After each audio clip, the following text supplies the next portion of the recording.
Bloom where you are planted. വിശുദ്ധ Francis de സാലസിന്റെ വാക്കുകളാണ്. താലന്തുകളുടെ ഉപമയുമായി ഏറെ സാമ്യമുള്ള വാക്കുകൾ. നീ എവിടെ നടപ്പെട്ടുവോ അവിടെ നീ പുഷ്പിക്കുക. മണ്ണ് നല്ലതല്ല, കാലാവസ്ഥ അനുയോജ്യമല്ല എന്നൊന്നും പഴിക്കരുത്. നീ ഒന്നഴുകിയാൽ ഉള്ളിലുള്ള വിത്തിനെ വസന്തകാലമായി മാറ്റാനുള്ള കഴിവ് നിന്റെ ഉള്ളിലുണ്ട്. താലന്തുകളുടെ ഉപമയും ലഭിച്ചവയെ വർദ്ധിപ്പിക്കേണ്ടത് എങ്ങനെയെന്നാണ് പറയുന്നത്. കാര്യസ്ഥതയെക്കുറിച്ചുള്ള ഉപമയാണിത്. ഈ ഉപമ നമ്മെ ഓർമ്മപ്പെടുത്തുന്നു, എത്ര ലഭിച്ചുവെന്നതല്ല, ലഭിച്ചവ എങ്ങനെ വിനിയോഗിച്ചു എന്നതാണ് പ്രധാനം. യജമാനനൊരു യാത്ര പോകുന്നതിന് മുൻപ് തൻ്റെ സമ്പത്ത് ഭൃത്യരെ ഭരമേൽപ്പിക്കുന്നു. ഓരോരുത്തർക്കും അവനവൻ്റെ കഴിവനുസരിച്ചാണ് നൽകിയത്. ഒരുവൻ 5, മറ്റൊരുവന് 2, വേറൊരുവൻ 1. 5 കിട്ടിയവൻ 5 കൂടി സമ്പാദിച്ചു, 2 കിട്ടിയവൻ 2 കൂടി നേടി. താലന്തുകൾ ഇരട്ടിപ്പിച്ച ഭൃത്യർ. എന്നാൽ മൂന്നാമത്തവൻ അവന്റെ താലന്ത് മണ്ണിനടിയിൽ കുഴിച്ചിടുന്നു. അവനൊന്നും സമ്പാദിച്ചില്ല. ഭൃത്യരെ ഭരമേൽപ്പിച്ച താലന്തുകൾ കൈമാറാനുള്ളതാണ്. പാരദീദോമി എന്ന ഗ്രീക്ക് പദമാണ് ഭരമേൽപ്പിക്കുക എന്ന വാക്കിന് ഉപയോഗിച്ചിരിക്കുന്നത്. അതായത് പൂർവികരുടെ പാരമ്പര്യം കൈമാറുന്നതിന് ഉപയോഗിക്കുന്ന വാക്ക്.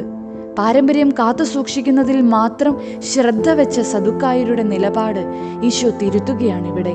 പാരമ്പര്യം കാത്തു സൂക്ഷിക്കാനുള്ളത് മാത്രമല്ല, മറിച്ച് വളർത്താനും കൈമാറാനും അപരന് നന്മയാകാനുമുള്ളതാണ്. നമുക്കെല്ലാവർക്കും ഈ താലന്തുകൾ നൽകപ്പെടുന്നുണ്ട്. എന്തായിരിക്കാം ഈ താലന്തുകൾ? ദൈവം നിനക്ക് തന്നതെന്തും താലന്തുകളാണ്. അത് നിന്റെ ജീവിതമാണ്, മാതാപിതാക്കളാണ്, മക്കളാണ്, സഹോദരങ്ങളാണ്, കഴിവുകളാണ്, വിലപ്പെട്ട സമയമാണ്. എല്ലാം നിനക്ക് ദാനമായി നൽകപ്പെട്ട താലന്തുകളാണ്, സ്വർഗീയ സമ്പാദ്യങ്ങളായി മാറ്റേണ്ടവ. കാത്തിരിക്കണമെന്ന ഓർമ്മപ്പെടുത്തലുകൾ കൂടി ഇല്ലേ ഈ ഉപമയില്?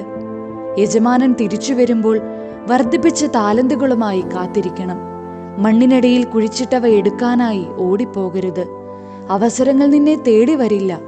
ലഭിച്ച താലന്തുകൾ അനുഗ്രഹങ്ങളാക്കി മാറ്റണം. ദൈവത്തിനറിയാം എത്ര താലന്തുകൾക്ക് അർഹിക്കപ്പെട്ടവനാണ് നീയെന്ന്. അവൻ അതറിഞ്ഞേ നിനക്ക് നൽകൂ. 2 താലന്ത് കിട്ടിയവൻ 5 കിട്ടിയവനെ നോക്കി പരാതിപ്പെടുന്നില്ല.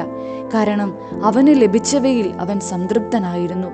അവൻ അവന്റെ താലന്തുകൾ വർദ്ധിപ്പിച്ചു.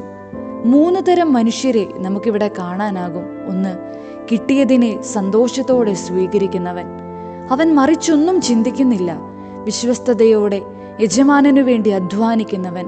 തന്നെ ഭരമേൽപ്പിച്ചവ ഇരട്ടിയായി തിരിച്ചേൽപ്പിക്കാൻ അവൻ കാത്തിരിക്കുകയാണ്. സമ്പാദിച്ചവ മുഴുവൻ യജമാനന് തിരികെ നൽകി അവന്റെ രാജ്യത്തിലേക്ക് അവൻ പ്രവേശിച്ചു. 2, കുറവോ കൂടുതലോ എന്ന് നോക്കാതെ ഉള്ളത് വർദ്ധിപ്പിച്ചവൻ. അപരന്റെ താലന്തിലേക്ക് അവൻ നോക്കിയില്ല. എനിക്കെന്തേ കുറഞ്ഞു പോയെന്ന് പരാതിപ്പെട്ടില്ല. മറിച്ച് തന്നവയെ നന്ദിയോടെ വർദ്ധിപ്പിച്ചവൻ. 3, അലസനും മടിയനുമായി ലഭിച്ചവയെ കുഴിച്ചിട്ട് യജമാനനെ പഴി പറഞ്ഞവൻ. യജമാനൻ വന്നപ്പോൾ കുഴിച്ചിട്ട നാണയമെടുത്ത് അവൻ പറഞ്ഞു, ഇതാ നിന്റേത്, എടുത്തുകൊള്ളുക. സ്നേഹമുള്ളവരെ, സ്വന്തമെന്ന ബോധ്യമുള്ളിടത്തെ ആത്മാർത്ഥമായ പരിശ്രമവും കാത്തിരിപ്പും ഉണ്ടാവൂ. അല്ലെങ്കിൽ എല്ലാം വെള്ളത്തിൽ വരച്ച വരയാകും. ഈ ലോക ജീവിതത്തിൽ ഒരു പിടി താലന്തുകളുമായാണ് ദൈവം നമ്മെ അനുഗ്രഹിച്ചിരിക്കുന്നത്. അത് വർദ്ധിപ്പിക്കുവാൻ, തിരികെ നൽകുവാനുള്ളതാണ്. വൈദികരുടെ മധ്യസ്ഥനായ ജോൺ മരിയ വിയാനിയെ നമുക്കെല്ലാവർക്കും അറിയാം. വലിയ പണ്ഡിതനോ പ്രസംഗകനോ അല്ലായിരുന്നു. വൈദിക പരിശീലന കാലഘട്ടം പോലും പൂർത്തിയാക്കാനാവില്ലെന്ന് അധികാരികൾ വിധി എഴുതി. എന്നാൽ അദ്ദേഹത്തിന് വിളിക്കുള്ളിൽ ഒരു വിളിയുണ്ടായിരുന്നു, പാപികളെ കേൾക്കാനുള്ള വിളി. ജീവിതം മുഴുവൻ കുമ്പസാരക്കൂട്ടിൽ ഒഴിഞ്ഞുവെച്ച മഹാവിശുദ്ധൻ. താലന്തുകളെ കുഴിച്ചു മൂടാതെ കിട്ടിയവയെ വർദ്ധിപ്പിച്ചവൻ.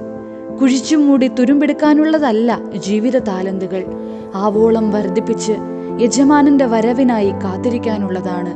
നമുക്കും കാത്തിരിക്കാം. നല്ല ദൈവം നമ്മെ ഓരോരുത്തരെയും സമൃദ്ധമായി അനുഗ്രഹിക്കട്ടെ.